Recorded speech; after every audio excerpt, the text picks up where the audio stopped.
नमस्कार दोस्तों, target with PS Parihar channel में आपका स्वागत है। आइए शुरू करते हैं और देख लेते हैं कि आज के समाचार पत्रों में विद्यार्थी जीवन से संबंधित कौन-कौन सी सूचनाएं हैं। तो वीडियो को जल्दी से लाइक कर दें, शेयर कर दें। जिन छात्रों ने चैनल को अभी भी सब्सक्राइब न किया हो तो जल्दी से सब्सक्राइब कर लें ताकि आप लोगों को इसी प्रकार की ऑथेंटिक अपडेट से सबसे पहले मिलती रहे। आगे बढ़ने से पहले एक सूचना है उन विद्यार्थियों के लिए जो विद्यार्थी बीपीएससी टीआरई 4 की तैयारी कर रहे हैं। वे सभी अभ्यर्थी प्रयागराज में अगर ऑफलाइन कोचिंग करना चाहते हैं तो यहाँ पर एक संस्था है द ऑफिसर्स एकेडमी। यहाँ पर एक बैच स्टार्ट हो रहा है 23 फरवरी से, जिसे आप लोग यहाँ पर देख सकते हैं। द ऑफिसर्स एकेडमी जानी जाती है रिकॉर्ड सिलेक्शन के लिए, खासतौर से शिक्षक भर्तियों में। यहाँ पर नीचे लिखा भी है, पढ़ें उनसे जिन्होंने 1 लाख से ज़्यादा छात्रों को सरकारी शिक्षक बनने में सहायता की है। तो यहाँ पर भारत के सर्वश्रेष्ठ शिक्षकों की जो टीम है वो आपको पढ़ाएगी। 23 तारीख से ये ऑफलाइन जो बैच है वो इलाहाबाद में प्रयागराज में शुरू हो रहा है। अधिक जानकारी के लिए इनका एक कॉन्टैक्ट नंबर है 7739295552। यहाँ से आप लोग कॉन्टैक्ट कर सकते हैं। पीआरटी का भी बैच चलेगा, 6 to 8 का भी बैच चलेगा, टीजीटी और पीजीटी का भी बैच चलेगा। और ये पता है यहाँ पर देख सकते हैं, कामधेनु रेस्टोरेंट, ये जो है स्वराज भवन के पास जस्ट कामधेनु रेस्टोरेंट के बगल में इनका ये ऑफिस है। आप लोग यहाँ पर जाकर के अपना एडमिशन करवा सकते हैं और 23 फरवरी से जो है क्लासेस शुरू कर सकते हैं। यहाँ पर शिक्षक भर्तियों के और भी बहुत सारे कोर्स चलते हैं। UP TET, super TET, CTET, BPSC TRE और अदर जितने भी टीचिंग एग्जाम है सारे कोर्स यहाँ पर चलते हैं। चलिए शुरू करते हैं। बात करते हैं सबसे पहले उत्तर प्रदेश लोक सेवा आयोग की। और सबसे पहले आरओ एआरओ के सभी विद्यार्थियों को शुभकामनाएं, बेस्ट ऑफ लक, जिनकी आज परीक्षा है और पेपर में उसके बारे में भी जानकारी लिखी हुई है। उत्तर प्रदेश लोक सेवा आयोग की समीक्षा अधिकारी, सहायक समीक्षा अधिकारी 2023 की मुख्य परीक्षा सोमवार और मंगलवार को लखनऊ में होगी। कुल 6142 अभ्यर्थियों के लिए 13 केंद्र बनाए गए हैं और इसमें हाईकोर्ट के आदेश पर 100 से अधिक अभ्यर्थी परीक्षा में शामिल भी हो रहे हैं। 9:30 से 11:30 बजे तक सामान्य अध्ययन, जबकि दूसरी पाली में 2 से लेकर के 4:30 बजे तक सामान्य शब्द ज्ञान एवं व्याकरण की वस्तुनिष्ठ परीक्षा होगी।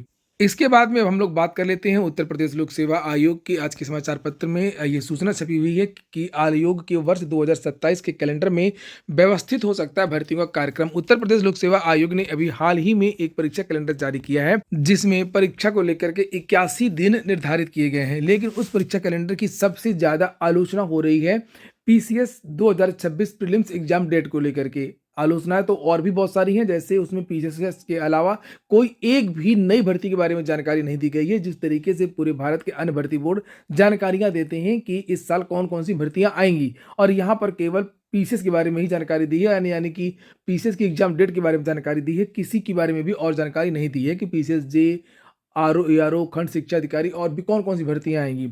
खैर वो एक अलग बात है, लेकिन बात यह है कि आखिरकार जो पीसीएस 2026 के विद्यार्थी हैं वो पूरे साल क्या करेंगे। जो पीसीएस 2024-25 में नहीं है, जिनका प्रीलिम्स मेंस नहीं निकला है और वो 26 की तैयारी करें, तो वो इस पूरे साल करेंगे क्या, ये एक बड़ा सवाल है। तो जब कैलेंडर जारी हुआ तब मैंने भी ये वीडियो बनाया था और ये मुद्दा उठाया था, बहुत सारे लोगों ने भी उठाया और उसमें एक तरीके से लोक सेवा आयोग की तरफ से एक सफाई यहाँ पर आई है। लिखा है, उत्तर प्रदेश लोक सेवा आयोग ने पीसीएस भर्ती प्रक्रिया को फिर से समयबद्ध और नियमित करने की दिशा में ठोस तैयारी शुरू कर दी है। तो ये क्या ठोस तैयारी शुरू कर दी है?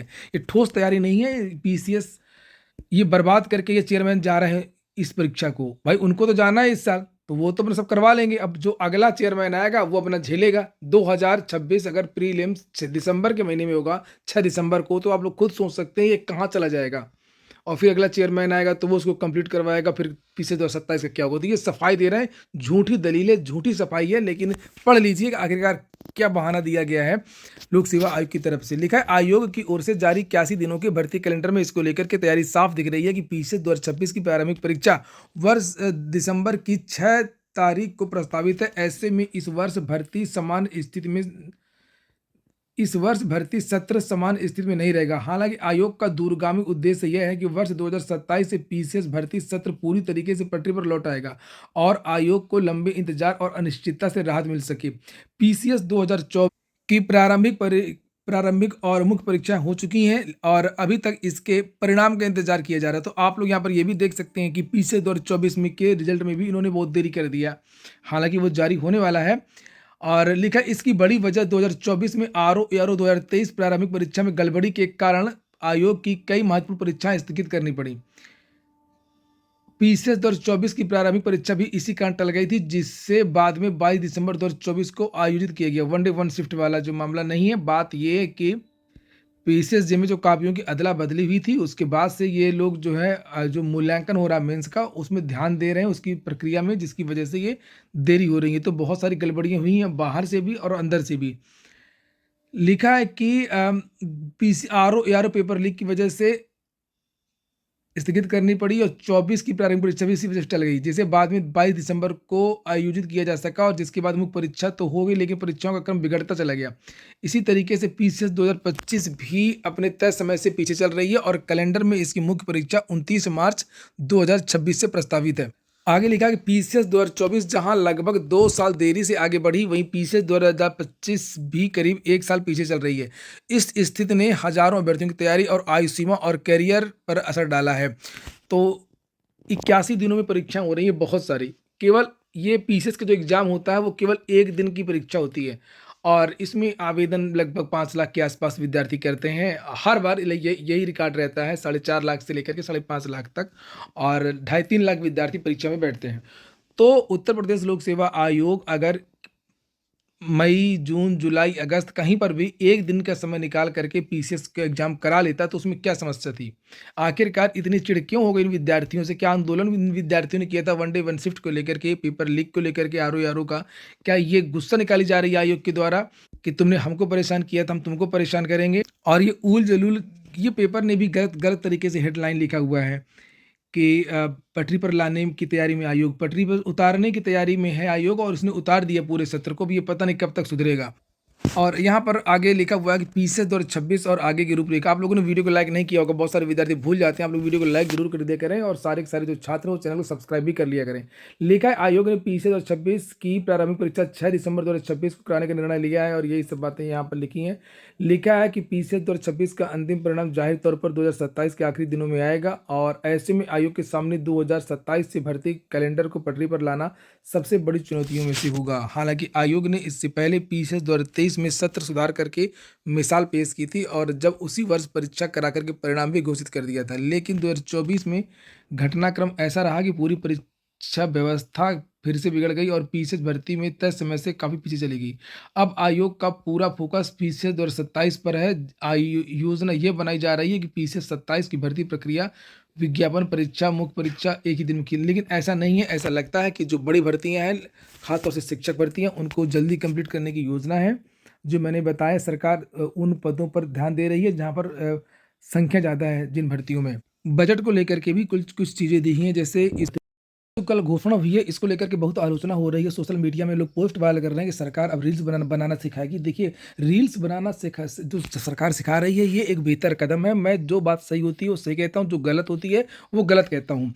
अगर कंटेंट जो हमारी वर्तमान शिक्षा प्रणाली है, ये बहुत ही ज़्यादा दोषपूर्ण है। अगर हमारी सरकारी नौकरी नहीं लगती है तो हम किसी लायक नहीं बचते हैं। और देश में जो भी बच्चे पढ़ते हैं high school, inter, BA, MA करने के बाद, बीटेक, एमटेक करने के बाद में, आप खुद बताइए कि आप किस योग्य हैं। आप अपना कंप्यूटर तक फॉर्मेट नहीं कर पाते, न्यूट्रिशन के बारे में आप कुछ पता नहीं कि माँ बाप घर का कोई बीमार हो तो उसको क्या खाना चाहिए, क्या नहीं खाना चाहिए। वो उसके लिए भी आपको डॉक्टर के पास जाना पड़ता है। ना ही आप घर की वायरिंग ठीक कर सकते हैं, ना ही आप अपना इनकम टैक्स भर सकते हैं, अपने घर के किसी का आईटीआर दाखिल कर सकते हैं, ना बाइक सुधार सकते हैं, ना कार सुधार सकते हैं। आप क्या कर सकते हैं? आपकी जो शिक्षा है, सूर कबीर तुलसी पढ़ाया आपने, तराइन के प्रथम युद्ध, द्वितीय युद्ध, तृतीय युद्ध, लंपट मूर किसे कहा जाता था, आंग्ल मैसूर युद्ध, बेंगुला धारा, शीत जल धाराएं, इनका क्या उपयोग है दैनिक जीवन में, आप खुद बताइए। इसी तरीके से मैथमेटिक्स में भी है, 90% तक की जो चीज़ें हैं, 90% जो सिलेबस है मैथमेटिक्स का, वो आम जीवन के लिए उपयोगी ही नहीं है। और यही कारण है कि बेरोजगारों की ऐसी भीड़ बन करके चली आ रही जनता, जो देश के लिए एक बड़ी समस्या हो रही है, क्योंकि वो ट्रेंड नहीं है, उनको कुछ आता जाता नहीं है। बस वो सूर कबीर तुलसी, हिंदी साहित्य, इतिहास भूगोल, और इतिहास भूगोल ही नहीं, जो टेक्नोलॉजिकल जो चीज़ें हैं, आईआईटी, बीटेक, एमबीए वगैरह, यहाँ पर भी एमबीए में ऐसा नहीं है कि वो सिखा रहे हैं कि आप फैक्ट्री लगा लोगे अपने से, वो भी नौकर बनना ही सिखाते हैं एमबीए में भी, एमबीए और बीटेक में भी। तो अगर सरकार इधर ध्यान दे रही है तो ये अच्छी बात है और ये एक इशारा है कि सरकार अब जो है पढ़ाई में बदलाव करेगी विद्यालयों में। गांधी जी भी स्वरोजगार को प्रमुखता से रखते थे और यहाँ पर लिखा भी है कि ये जो चीज़ें जब शुरू होंगी तो देखिए इस तरीके की संस्थाएं खुलेंगी। इनकी ज़रूरत भी है वर्तमान में, चूँकि ये ट्रांजिशन का युग है, बहुत सारी जो चीज़ें हैं वो बदल रही हैं। Indian institute of creative technologies बनेगा, जिसमें में लिखा है कि बजट में अनुमान लगाया गया है कि 2030 तक देश में एवीजीसी सेक्टर के लिए 20 लाख से अधिक प्रोफेशनल्स की ज़रूरत होगी। सरकार मुंबई में Indian institute of creative technologies की स्थापना भी करेगी। कंटेंट के उभरते बाजार को देखते हुए सरकार की यह घोषणा काफ़ी महत्वपूर्ण है। नहीं तो आप लोग क्या चाहते हैं कि एक बेरोजगार जो है, जो जो एक मान लीजिए एक शिक्षक है, वो बेरोजगार ही है, वो कुछ देश में नया तो नहीं कर रहा, वो 100 और बेरोजगार बनाने के लिए चाहता है कि एक सरकारी नौकरी मिल जाए, मैं टीचर बन जाऊं, 100 लोगों को और टीचर बनाने के लिए पढ़ाऊं। कितने कितनों को लोग आप पढ़ाते रहेंगे, लेकिन वो पढ़ाई देश में और आम जीवन में काम कहाँ पर आएगी। तो सरकार इस तरीके के प्रोग्राम और सारे भी सरकार को लाना चाहिए। सरकार का यह घोषणा काफी महत्वपूर्ण है। तो शिक्षाविदों ने भी इसको लेकर के अच्छी चीजें कही हैं। लिखा शिक्षा को आजीविका से जोड़ने के लिए अच्छी पहल है। अगली सूचना है पुलिस और पीएससी की। लिखा पुलिस और पीएससी के सिपाहियों को 2000 मिलेगा मोबाइल भत्ता। पुलिस पीएससी के सिपाहियों को हर साल 2000 रुपए का मोबाइल भत्ता दिया जाएगा। पुलिस विभाग ने इस संबंध में दिशा निर्देश जारी किए हैं। अगली सूचना है 12,460 शिक्षक भर्ती की। लिखा है कि प्रदेश के परिषदीय प्राथमिक स्कूलों में 12,460 सहायक शिक्षकों की भर्ती में रिक्त 556 सीटों पर चयन को लेकर के सुप्रीम कोर्ट में याचिका करने वाले अभ्यर्थियों की नियुक्ति की संभावना बढ़ गई है। 29 जनवरी को सुनवाई के दौरान सर्वोच्च न्यायालय ने राज्य सरकार को अहम निर्देश जारी करते हुए कहा था कि भर्ती प्रक्रिया में शामिल अपीलकर्ताओं एवं हस्तक्षेपकर्ताओं की जिलावार मेरिट सूची तैयार कर न्यायालय के समक्ष प्रस्तुत की जाए। यह सूची उत्तर प्रदेश बेसिक शिक्षा सेवा नियमावली 1981 के अनुसार तैयार की जाएगी। न्यायालय ने स्पष्ट किया कि मेरिट का निर्धारण 15 दिसंबर 2016 के विज्ञापन की तिथि के आधार पर ही किया जाए। उत्तर प्रदेश अधीनस्थ सेवा चयन आयोग की 32,000 जूनियर असिस्टेंट भर्ती की जो कल परीक्षा हुई थी, उसको लेकर के जानकारी दी गई है। और लिखा 33 केंद्रों पर कनिष्ठ सहायक भर्ती परीक्षा 64% रही उपस्थिति। लगभग यही उपस्थिति हर जगह रही, चाहे वो कानपुर हो, वाराणसी हो, जहाँ पर भी परीक्षा ये हुई थी 9 जिलों में। लिखा है यहाँ पर जिले के 33 परीक्षा केंद्रों पर रविवार को कनिष्ठ सहायक मुख्य परीक्षा शांतिपूर्वक ढंग से संपन्न हो गई। परीक्षा को लेकर के प्रशासन की ओर से सुरक्षा के पुख्ता इंतजाम किए थे। और लिखा है गोरखपुर में 15,264 विद्यार्थी पंजीकृत थे, इसमें से 10,047 विद्यार्थी परीक्षा में शामिल हुए। अच्छा, सबसे बात करते हैं पेपर के कठिनाई स्तर की और कट-ऑफ की। तो कल जिन विद्यार्थियों ने परीक्षा दी, जो देने गए थे, उन विद्यार्थियों को ये कहना था कि जो पेपर था वो तुलनात्मक रूप से आसान था थोड़ा सा, इसलिए कट-ऑफ ज़्यादा जा सकती है। विद्यार्थियों को बहुत ज़्यादा पेपर को सॉल्व करने में समस्या नहीं हुई। और अगर नेगेटिव मार्किंग वाली व्यवस्था नहीं होती तो विद्यार्थी 100 में 100 करके भी चले जाते, लेकिन ज़्यादातर जो विद्यार्थी हैं वो 75-80 के आसपास करके आए हैं। और अच्छे विद्यार्थियों की बात हो रही है। और ये बताया जा रहा है विद्यार्थियों के द्वारा, और जिन लोगों ने भी पेपर देखा, कि जिन विद्यार्थियों का 80 के आसपास सही है, उन विद्यार्थियों का चयन टाइपिंग के लिए हो सकता है। यूपी ट्रिपल एससी की एक और खबर है कि अब जो संशोधित अध्याचन जो आना था उत्तर प्रदेश अधीनस्थ सेवा चयन आयोग में, वो आना शुरू हो गया है। क्योंकि बहुत सारे जो अध्याचन आए थे उनको वापस कर दिया गया था, और ये कहा गया था कि इनमें आरक्षण को सुधार करके वापस भेजा जाए। तो जो वापस भेजने की जो प्रक्रिया वो शुरू हो चुकी है, और इसी क्रम में अब उत्तर प्रदेश अधीनस्थ सेवा चयन आयोग जल्द से जल्द विज्ञापन देना शुरू करेगा। तो आप लोगों का जो इंतजार है नई भर्तियों को लेकर के, वो इंतजार भी अब समाप्त होने वाला है। अब बात करते हैं कुछ नई भर्तियों की। तो लिखा है कि एसबीआई से एक वैकेंसी आई है, आज इसकी लास्ट डेट 18 फरवरी है। और सर्किल बेस्ड ऑफिसर की वैकेंसी है, और लगभग इसमें पदों की संख्या लिखा नहीं है, 2000 के आसपास पद हैं इसमें, और 2000 पदों पर ये भर्ती चल रही है, तो इसको आप लोग देख सकते हैं। साउथ ईस्टर्न रेलवे से वैकेंसी है 50+ ग्रुप सी और डी की, और इसकी लास्ट डेट 9 फरवरी है, तो इसको भी आप लोग देख सकते हैं। रेलवे बोर्ड ने जारी किया है विज्ञापन 21,997 पदों पर। ये ग्रुप डी की बात हो रही है। और असिस्टेंट ब्रिज, असिस्टेंट लोकोसिट, तो ग्रुप डी में भी बहुत सारे पद होते हैं। 2 मार्च तक आप लोग आवेदन कर सकते हैं। 18 से 33 के बीच की युवा। वेबसाइट है indianrailways.gov.in। वैसे जैसे मैंने बताया था आप लोगों को कि हर महीने लगभग 50 से 60,000 पदों पर वैकेंसी आती है, उसी क्रम में ये देख सकते हैं आप लोग लगभग 50,000 पदों पर ये वैकेंसी है। जैसे 22,000 पदों पर रेलवे की वैकेंसी, जिससे आप लोग देख रहे थे, और पोस्ट ऑफिस से भी एक निकली है जीडीएस की वैकेंसी, एकेडमिक के आधार पर होती है। इसमें हाई स्कूल पास विद्यार्थी दोनों में आवेदन कर सकते हैं। हाई स्कूल पास विद्यार्थी रेलवे ग्रुप डी में भी आवेदन कर सकते हैं, हाई स्कूल पास विद्यार्थी इसमें भी आवेदन कर सकते हैं। तो इस वैकेंसी को लेकर के भी यहाँ पर जानकारी दी गई है कि डाक सेवा के लिए आप लोग 14 फरवरी तक आवेदन कर सकते हैं, जो डाक विभाग से भर्ती निकली है, इंडियन पोस्ट gds.online.in। मैंने इसको लेकर के विस्तृत वीडियो पहले ही बना दिया है। और जो रेलवे ग्रुप डी की वैकेंसी, उसकी लास्ट डेट 2 मार्च है। उत्तर प्रदेश लोक सेवा आयोग की एक और खबर है कि उत्तर प्रदेश लोक सेवा आयोग में सदस्य के 2 पदों पर मांगे गए हैं आवेदन। अभी 2 पदों पर नियुक्ति भी 2 दिन पहले भी हुई थी। उसके बाद में आपने देखा कि एक उप सचिव की भी नियुक्ति हुई, हालांकि वो विवादों में है। और उसके बाद में ये 2 और पदों पर नियुक्ति के लिए आवेदन मांगे गए हैं। लिखा उत्तर प्रदेश लोक सेवा आयोग में सदस्य के रिक्त 2 पदों पर चयन के लिए कार्मिक विभाग ने आवेदन आमंत्रित किए हैं। इन पदों के लिए आवेदन की अंतिम तारीख 5 मार्च निर्धारित की गई है। वर्तमान में आयोग के कुल 8 सदस्यों में से 6 भर गए हैं, जबकि 2 पद रिक्त हैं। आंगनवाड़ी कार्यकर्त्री की भर्ती आई है जालौन से, जिससे आप लोग यहाँ पर ये देख सकते हैं। आज की वीडियो में इतना ही। पूरा वीडियो सुनने के लिए बहुत-बहुत धन्यवाद।